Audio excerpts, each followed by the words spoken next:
Good morning, everybody. I'm hoping you are able to hear me. Thumbs up if you can.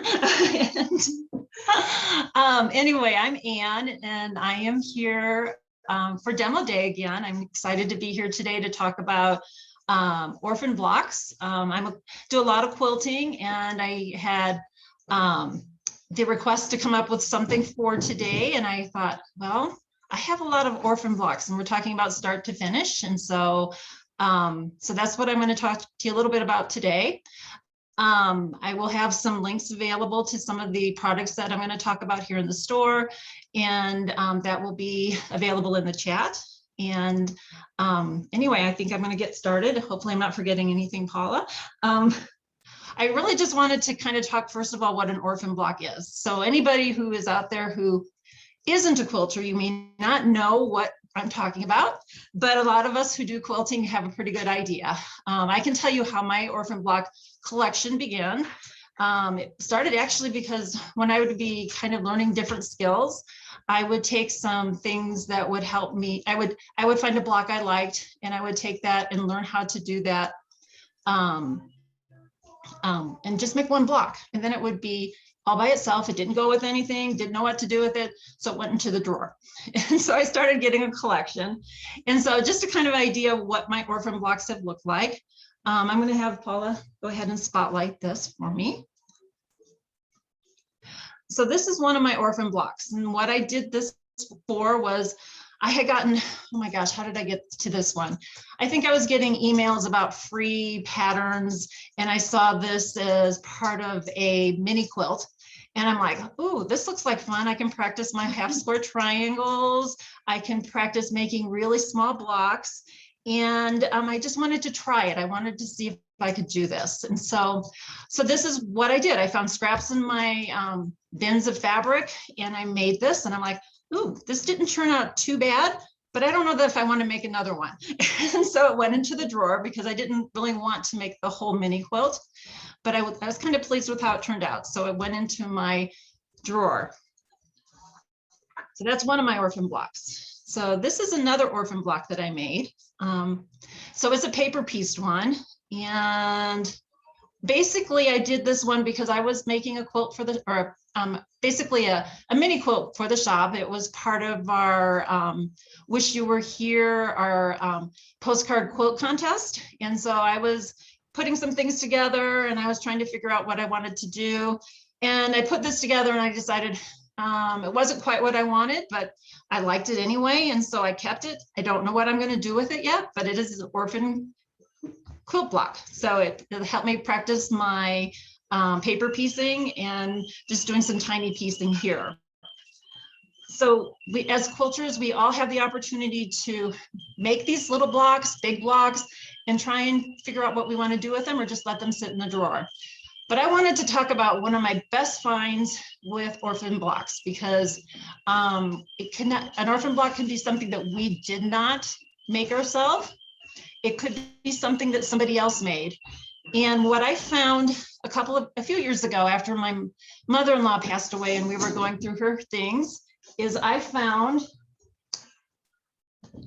these blocks, and I had it made into a quilt. I'm hoping you can kind of see some of this, but this was from, these were all just squares that had been, or blocks that had been put together by my husband's grandmother. And I'll show you a little bit of some of the other ones that are on here. And hopefully at the end, I can show you the whole thing. But these are all hand piece blocks. They're basically her fabric, leftover fabric from her clothes that she made. And so she used every scrap, and these are all hand pieced, hand sewn, and the blocks were all by themselves. I don't hand piece, I don't hand sew. Well, maybe a little bit, but not much.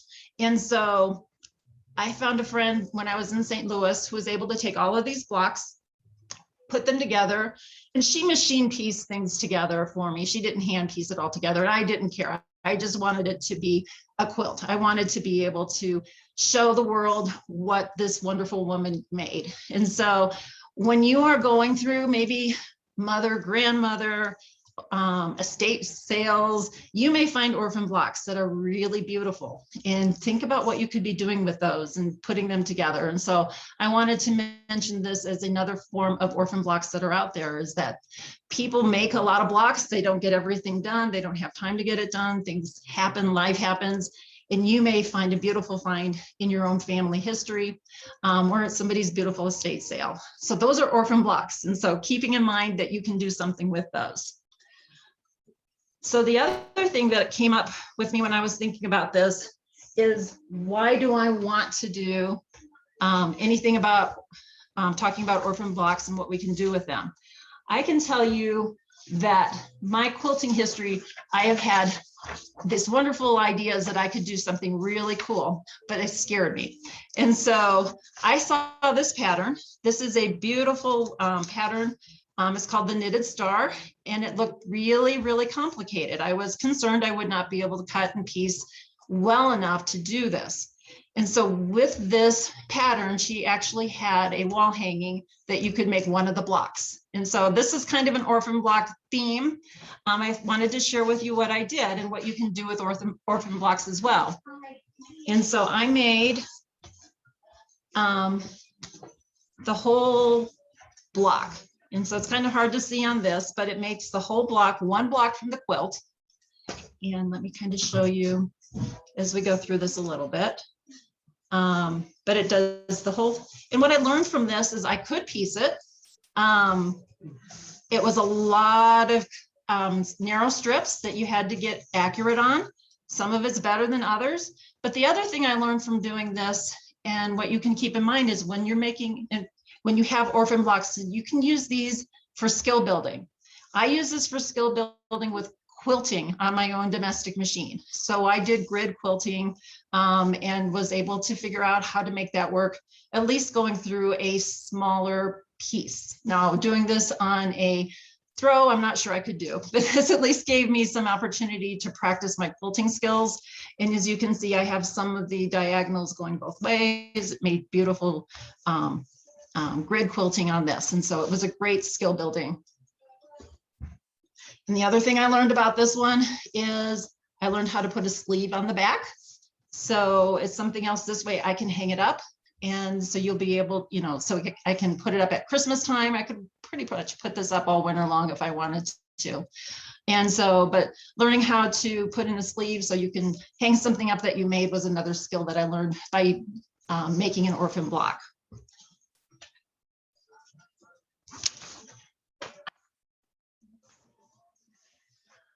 So my next one, I don't know how many of you participated or were a part of when Jenny did a demo day when she talked about doing English paper piecing.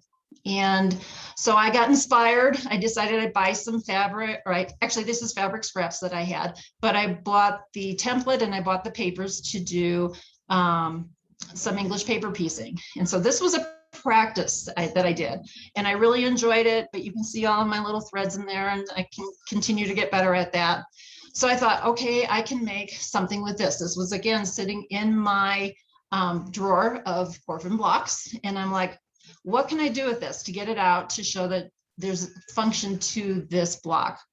And so I made a little mug rug out of this. I practiced some of my actually, I did not hand piece this on. I found some beautiful variegated threads that I had in my stash, and I did some top stitching along here to get it attached, and had some fun with the threads.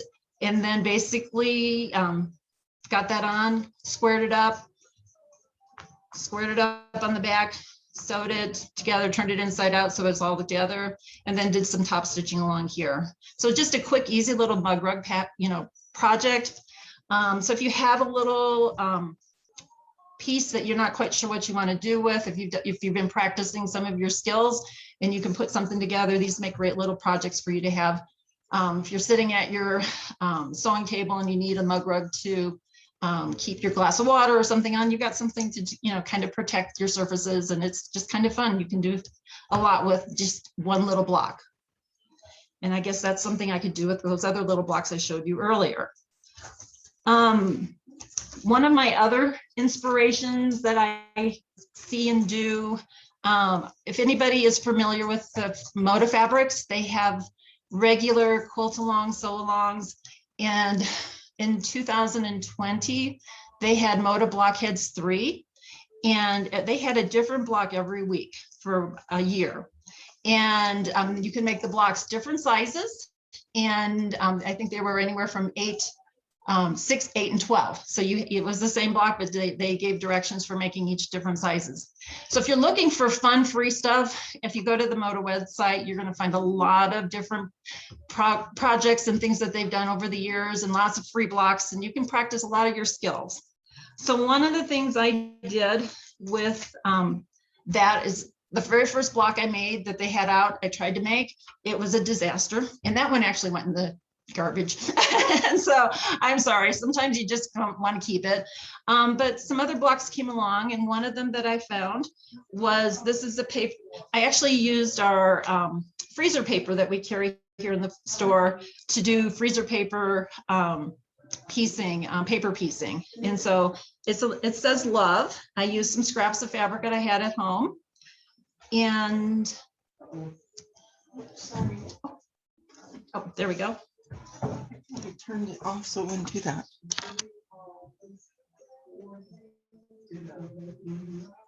Sorry. Oh, that's okay. So anyway, so I made this, so the block itself is about, this is a, I think it was an 8-inch block, that now 12-inch block that I did. And then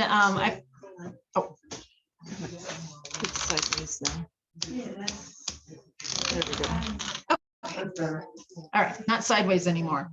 But anyway, so what I did with this is I ended up framing it out, putting it to make it so it was like an 18-inch block. And I plan to make a pillow with this. It's been sitting in the unfinished projects, not Orphan blocks, but I have a plan for this. And so that's my plan.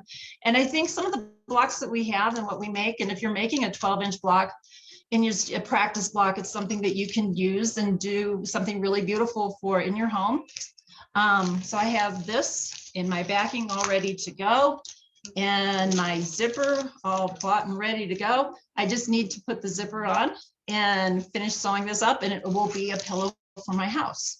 So it's getting there. I have a plan. And so that's important to me, is to have a plan with some of these blocks that I have had sitting around for a while. So I want to give you another suggestion about what else we can do with Orphan blocks. I look a lot for free tutorials, different ways to help me expand my skills. And this is one that I found. It's a line drawstring bag tutorial. It's free out there on the website, or on the, you can find this online. And so what I did with this is a very cute little easy drawstring bag. And the tutorial is wonderful. It's very easy to follow. What I decided to do, and I'll show you this because it's a little wild. So this is my Orphan block right here. It's another paper pieced block, and it is a heart. And so this is the whole thing right here. I framed it out. I had a lot of different fabric available, and I didn't have a big piece to put on the back. So I made my own fabric on the back. So I did a little improvising here, and so this is the back of the bag. And so this was really fun to do. If you've never done anything kind of using your scraps and improvising, you just have fun with it. You just sew things together. You make it, you can square it up, you can chop it off, you can do whatever you want, but it's a fun way just to make your own fabric for a little project. And that's what I did with this one. So it's a very easy pattern to follow. I even made my own little drawstrings, and I was very pleased with how that turned out as well. And so it really is a nice little project bag, or a little gift bag or something that you can do with this. And so it's a lot of fun to do. If you're just looking for a little project and you want to start looking at how you could use up some of your scraps and some of your Orphan blocks, you can basically make this bag as big or as small as you want to. So good tutorial out there for this one. I'm going to show you just a little bit about how it comes together, because I made basically the bag without sewing it together. And so it comes together. I'll try and do it this way. So it comes together. This is going to be your lining. This is going to be the top. This is the back side. This will be the front side. So this is another paper piece block that I had put together and framed it out, and it was a lot of fun to do that. And then this is going to be where the drawstring is at. And then this is where your lining is again. And it goes together very easily. Basically, you sew it together all along the edges. You leave a place up in down at the bottom where you're going to need to leave a gap so you can turn it inside out. And up here, this is where the drawstring is going to go. And so you have an inch that you leave open so that you'll be putting the drawstring in through there. So it's a great, easy project. I would encourage you to think about, you might have your own project bag patterns at home. This is something that you would be able to do really quickly with any of your orphan blocks, especially if you have some themed ones. If you've had like a lot of Christmas fabric and you've made a lot of Christmas blocks or holiday blocks or something like that, you could be making gift bags for people that you can put something cute into. One of the other things I have learned is I need a thread catcher. Anybody need a thread catcher at their sewing table? Because they're everywhere. They're just kind of a mess.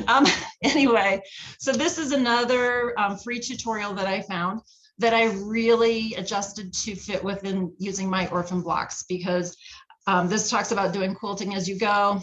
I didn't use the pattern for that to quilt as I went along. I basically used the measurements for each panel from this in order to make this little thread catcher here. And so orphan block and orphan block. And so basically I made this, cut it out. I used some scrap fabrics that I had for some canvas. The other thing I learned in this project was I didn't do well with directional fabric. And so you can see I have directional fabric inside that goes up right side up. It's going the right direction.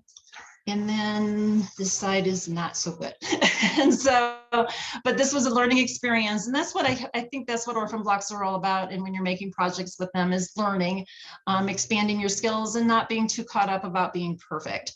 And so it's this, I love this sitting on my sewing table. This has been great. I've enjoyed what I learned in doing these blocks when I did them. These were all paper piece blocks and just very fun to make, but I was like, what am I going to do with them? And I actually saw somebody post online on Instagram about making this thread catcher with using orphan blocks. And so it came together really nicely. So my next idea that I wanted to share with you what to do with orphan blocks is actually making potholders. So I actually just, about 5 or 6 days ago, I got an email. I have a Bernina sewing machine, full disclosure, and I get their emails. And one of the things that they had, just a few days ago, they talked about beginning ruler work with potholders. I didn't do ruler work with this, and I'll show you the potholder in a second, but I followed their directions as how to put together an actual potholder, because it was very helpful, because it talks about using what we have here in the store, which is Insufleece, or what's it called again? Insufleece. And so it is a product we carry here. It's a really good product to use for making potholders or trivets or whatever you want to do to help with keeping your countertops and your tables protected. And so this pattern was very helpful to help me figure out how I should layer these things together. So a couple of demo days ago, I did paper piecing with a pineapple block. And so this was one of my practice blocks. And so it became an orphan block because I wasn't sure what size I wanted to make of the blocks. And I ended up actually going down a size smaller than this one. So this one I pieced together. I used one of our fabrics here. It was fabric line, and it was the Warehouse District fabric. And I loved what the colors were. It was just a lot of fun. But what I learned to do was how to put this together to make a nice potholder, trivet, or whatever you want to do. I did some very basic quilting on it, so I got to practice my quilting skills again. I got to practice binding on a small little piece, so that gave me some practice and some other skills that I always need to kind of improve on. And I got to learn about using the Insuflace. And so what I did, and I wanted to show you this really quickly. So this is a block from that demo day as well. And so just a smaller one, different fabrics, but it taught me how to layer these things together. And you do need like, I think I used a jeans needle, a 90-10 jeans needle to go through all of this because there's a lot of layers. So you have your top layer, then you have the Insuflace with the shiny side up against your fabric, and then a layer of cotton batting, and then another layer of the Insuflace, and this is also face down onto the shiny side is face down onto your backing. And so you have that layer like this, and then your backing layer. And all those directions are also in this tutorial that Bernina put together, and it's available through their website as well. And so it was a really fun project, and I will sew this, and I'm not going to leave this as an orphan block. This one is definitely going to get finished. I've got to get this all put together, but I had wanted to show you how the different items come together to make all of this work. And it is a very sturdy, thick, it seems like it would be very protective of keeping hot items on your table or your counters, protecting it from getting into, causing any problems. So we do carry that here in the store, and it's wonderful to work with, really easy. My only problem or challenge with this one was when you see all of these layers together and you're trimming it up, it's something of a challenge with your rotary cutter. So you might end up using your scissors, but it holds up really well. And I've been really happy with sewing through that as well. What I did want to talk about before I end today was what can you do if you are making a lot of practice blocks, because a lot of times I ended up using things that I had on hand. It was scrap fabric, it was little pieces of this and that.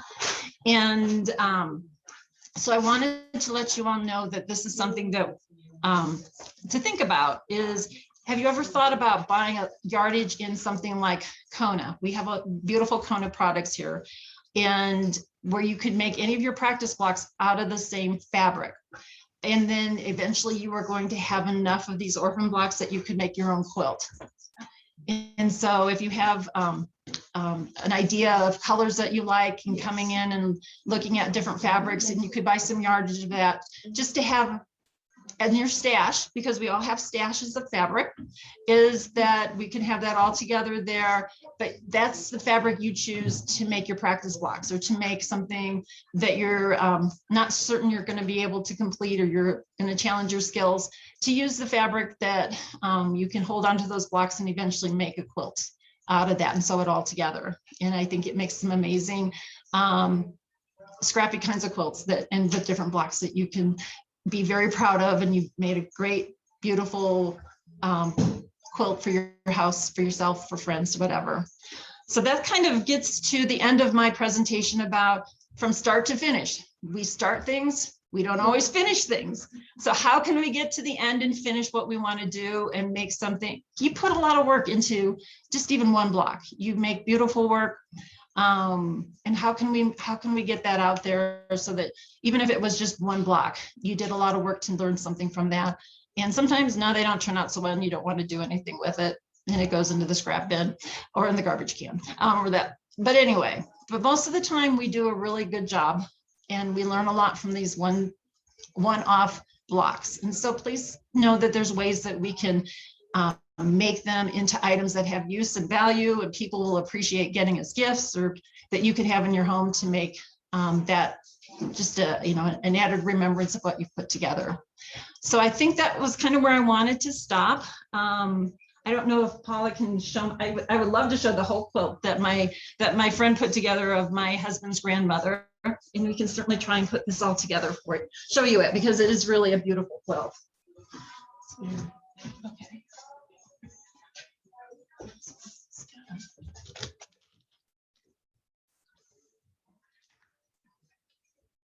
Oh, wow. So I just want people to see this, because this was truly a lot of orphan blocks that got put together, even though it was one quilt that didn't get finished, and that's what we can do to ourselves at times as well, is we don't finish something. When you put it together, all that work comes out, and even if it's not perfect, it's beautiful. So anyway, so I just wanted to, Did you put this together? I had a friend who this was something I was not comfortable doing. And so she put it, I had a friend back in St. Louis who pieced all the blocks together for me. And as you can see, she put in the little diamonds in between. She found fabric to match up all of the whites and the actual blocks. And she was able to hold it for me. The back, she did some fun stuff on it. So she put just a couple of different fabrics on it. And so she did a great job for me. And this was actually probably before, maybe I still probably wouldn't have done this myself because I still don't know how, I didn't know how to put the blocks together with how they were pieced. And so she did a wonderful job. Very beautiful. So keep that in mind. You could be using a legacy if you don't do something with your blocks that somebody else will make something beautiful out of too. We never know. Yes. So if there's questions, let me know. If there's questions about any of the tutorials that I've mentioned, please let me know. I'll be happy to let you know more about I them. did put links for all the tutorials and the products that Ann spoke about in the chat. Because they are true. There was so much to talk about. I didn't want to go through just one tutorial with everybody. I just wanted to give people some ideas as to what they can do, because there's a lot of things that are fun projects to do that don't take a lot of time. And you can come up with something that has some that you're clearing out your stash of blocks in your drawer or your box or wherever you have that at. So Mary Grace has a question. She can unmute if you'd like, Mary Grace. Yes. Her hand's raised, so I assume she has a question. Maybe you should tell her she can. Mary Grace, do you want to just tell me if you want to unmute and just let me know the question?